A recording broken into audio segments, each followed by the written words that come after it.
السلام عليكم ورحمة الله وبركاته. شباب أو إني بقدر كسكم زبون. حاليا هنشرح الريجيد بودي.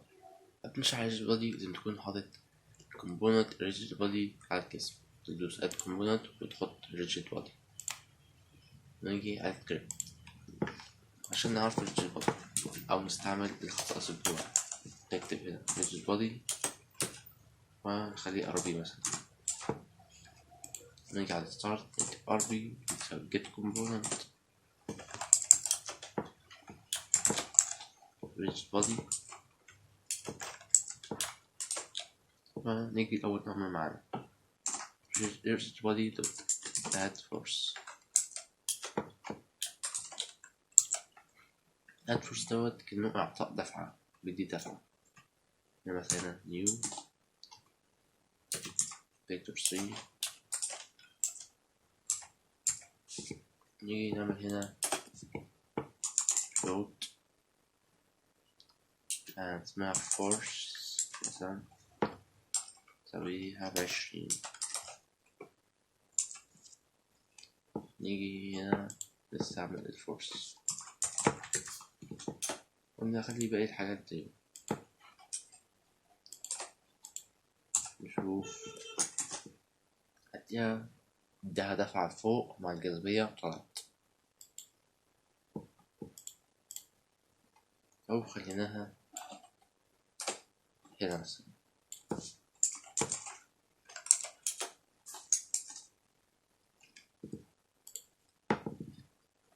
هتلاقيها راحت هناك، لو حطينا هنا هتلاقيها راحت يمين، لو حطينا بالسالب هتلاقيها راحت العكس. تاني أمر معانا rigid body dot velocity تساوي new vector 3 ونعمل نفس الحاجة هنا force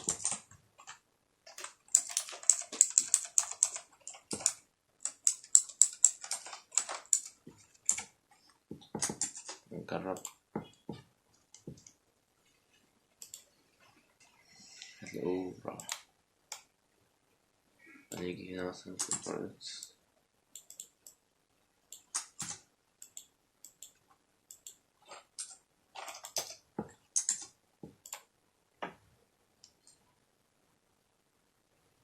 نيجي نحط على الأرض مثلا كده، شغل أطلع طريقتي هنا.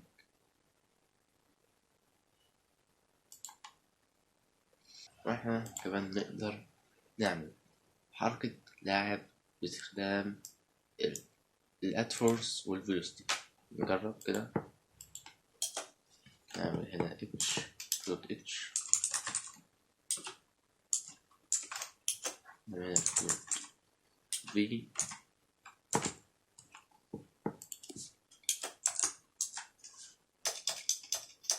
نكتب هنا اتش بتساوي input get access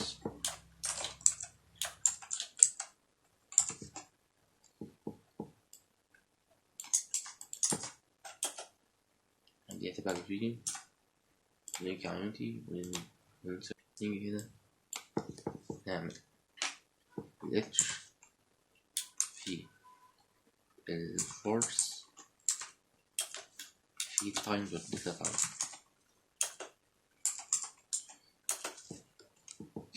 نعمل نفس الحاجة هنا بس نخليها الفي.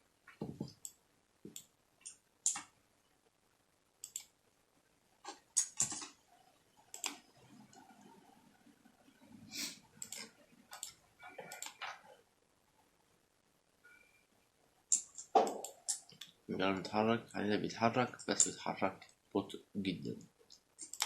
هنعلي الفورس نخليها 100.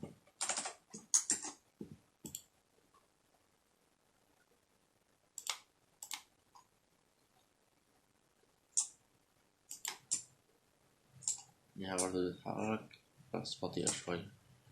الأتورس نقدر نعمل بيه، نقدر كمان نخليها بالأتفورس. امسح دي كده، خليها اد كورس.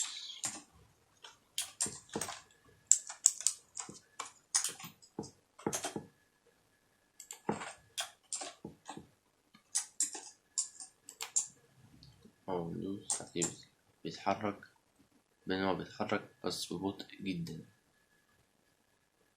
أو بس تعرفه هنا هتلاقيه بيتحرك بس ببطء جدا، مش هتحس إن هو بيتحرك. فنرجعها للدوس دي أحسن.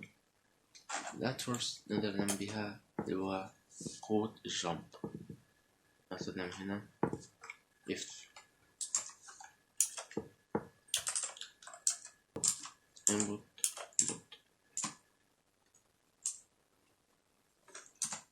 get button نكتب جوا الجامب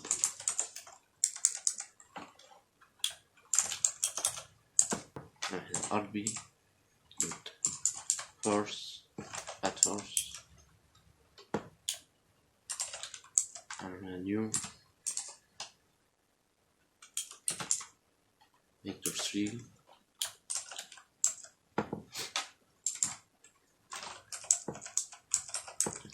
نعمل هنا الفورس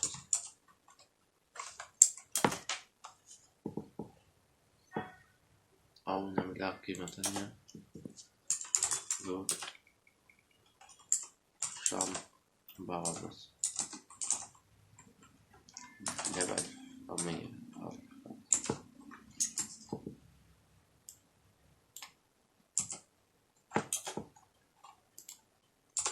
نعمل كده ندوس كنترول اس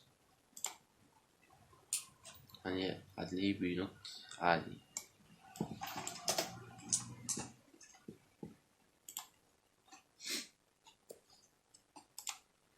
نجرب نشغل دلوقتي نشوف. هتلاقيه بينط اهوت بس نط عالي شوية. أنا بس هسمعك عليهم، معك شباب مشاهدة لايك. شكرا على حلقتنا ومع السلامة.